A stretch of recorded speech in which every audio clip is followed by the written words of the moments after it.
hurum maqsuratun fil khiyam. فبأي آلاء ربكما تكذبان لم يطمثهن إنس قبلهم ولا جان فبأي آلاء ربكما تكذبان. Baik, pada lafal bacaan hurum maqsura, pada lafal rumma di sini ada tanwin berupa dhammatain bertemu dengan huruf mim. Pada dasarnya kalau tanwin itu kita bunyikan dengan suara nun yang dimatikan. Asalnya hurun bertemu dengan mim, tanwinnya masuk kepada huruf mim dan diganti bunyinya menjadi bunyi mim. Maka hurum. Maka ini hukum tajwidnya kita namakan dengan idgham bi gunnah. Idgham artinya memasukkan, bi gunnah disertai dengan gunnah. Kemudian pada lafal maqsuratun fil khiyam.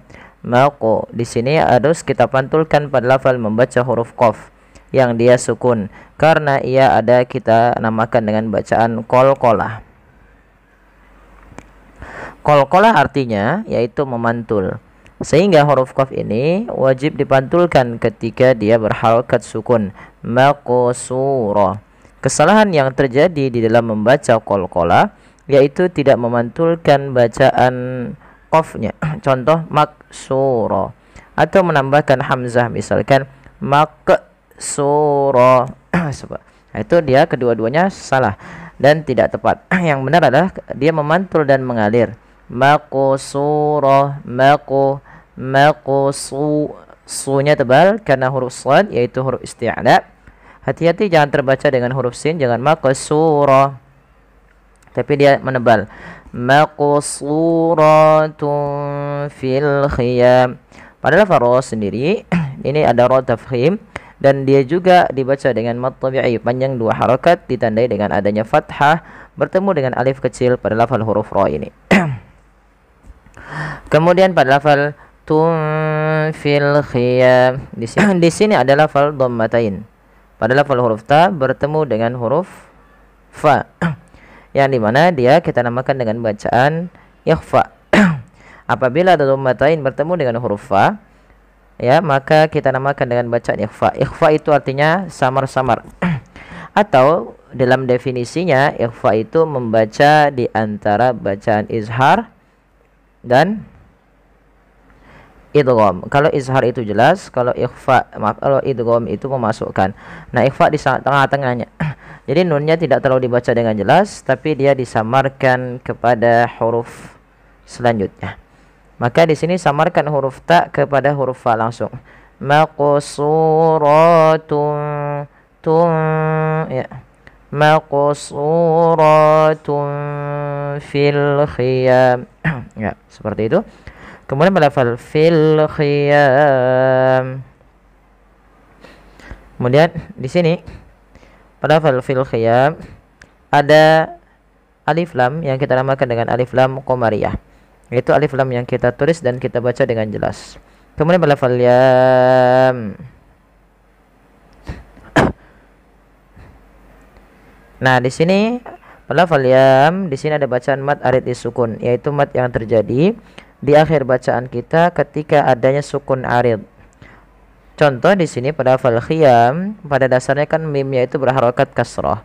Karena kita wakofkan mim tersebut menjadi mim yang sukun. Nah, ini namanya sukun apa? Sukun arid.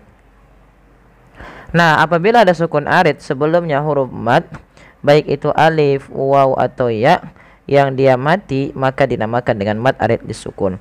Panjangnya berapa harokat? Boleh 2 harokat, boleh 4 harokat dan boleh pula 6 harokat. Tapi kita mengambil yang tengah atas saja, yaitu yang 4 harakat. Fil khiyam. Kita coba ulang. Hurum maqsuratun fil khiyam. Kemudian fabi ayyi ala'i rabbikuma tukazziban. Ini sudah kami sering ulangi dalam fabi ayyi ala, tapi tidak apa-apa, kita ulang sedikit lagi. Fabi ayyi ala, mad badal ditandai dengan adanya hamzah yang bertemu dengan huruf mad yaitu berupa alif. Panjangnya sama dengan mad tabi'i yaitu 2 harakat. Kemudian pada falai ada bacaan mad wajib muttasil yang dimana terjadi disebabkan karena adanya huruf hamzah yang datang setelah huruf mad.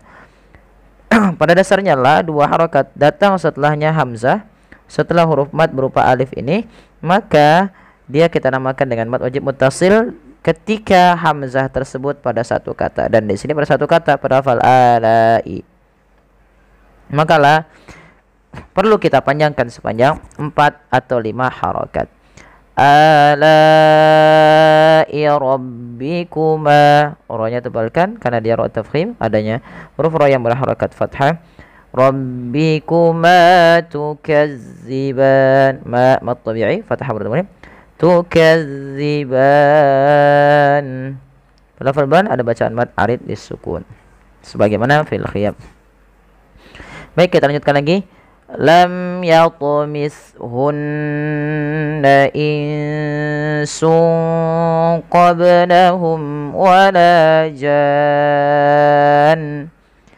Lam yatu, mim mati bertemu ya, dibaca dengan jelas suara mimnya tanpa ada penahanan dari bunyi mimnya. Tidak dibaca lam tapi langsung saja lam yatmithun. Karena di sini ada bacaan idhar syafawi, yaitu dibaca dengan jelas idhar syafawi.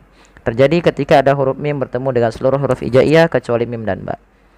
Kemudian pada lafal yatumishun di sini sama ada bacaan qalqalah, wajib kita pantulkan lafal huruf ta. Jangan dibaca yatmishun, tapi harus memantul. Yatumishunna. Kemudian hati-hati di dalam melafalkan huruf sa, jangan dibaca lam yatumishun, terganti dengan huruf sin. Karena di sini huruf apa? Huruf sa. Ya, tidak boleh diganti dengan huruf sin. Maka dia lam yatumishunna ya. Kemudian pelafal hunna ada nun berharakat tasydid dan diwarnai dengan warna hijau, yang cara bacanya adalah kita menahan suara bunyi gunnahnya. Lam yatumishunna, tidak langsung lam yatumishunna insu, tapi bukan hanya sekedar tasydid, tapi dia wajib ditahan suaranya. Kemudian melafal insuqa, nun mati ketemu sin dibaca dengan ikhfa, dhammatain bertemu qaf sama dengan bacaan ikhfa. Tapi hukum ikhfa-nya berbeda antara nun mati ketemu sin dengan nun mati ketemu qaf. Karena ini menyesuaikan daripada makhraj dan sifat hurufnya. Maka di sini lebih tipis insuqa. Nah, ketika melafalkan qaf lebih tebal sedikit.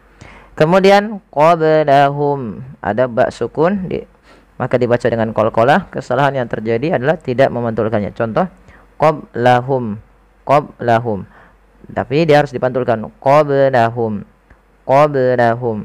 Kemudian mim mati bertemu sama dengan mim mati ketemu ya, harus dibaca dengan jelas idhar syafawi wala jan. Nah, di sini lafal mad tabi'i. Alif ketemu dengan fathah bertemu alif. Kemudian lafal jan. Di sini sebenarnya ada 2 hukum tajwid yang harus kita fahami karena berbeda dengan satu dengan yang lain. Yang pertama pada lafal jan, ini pada dasarnya dia adalah mad lazim kalimi musaqqal, yang dimana dia wajib dipanjangkan 6 harakat, dan di sini mad arinnya hanya boleh memilih satu, yaitu dipanjangkan sepanjang 6 harakat karena asalnya dia mad mad lazim ya, mad lazim yang dipanjangkan 6 harakat. Mad lazim itu terjadi ketika adanya mad tabi'i bertemu dengan huruf tasydid, nunnya tasydid. Maka setiap ada mad tabi'i bertemu tasydid itu dihukumi dengan mad lazim kalimi musaqqal. Panjangnya berapa? 6 harakat. Nah, di sini mad arid disukunnya dipanjangkan 6 harakat, Baru untuk nunnya karena dia ada gunnah sambil ditahan ya, maka wala jan, tidak wala jan, tapi dia ada ya, wala jan, seperti itu. Kemudian fabi ayyi ala'i rabbikuma tukazziban. Ini sama dengan ayat yang sebelumnya yang di atas. Pada lafal fabi ayyi ala'i rabbikuma, pada lafal a ada mad badal, la ada mad wajib muttasil, kemudian ma ada mad tabi'i fathah bertemu alif, tukazziban, dan ban ada mad arid disukun sebagaimana yang sebelumnya. Baik, semoga yang sedikit ini bermanfaat bagi kita bersama. Mohon bantuannya untuk like, share, dan subscribe. Terima kasih. Jazakumullahu khairan.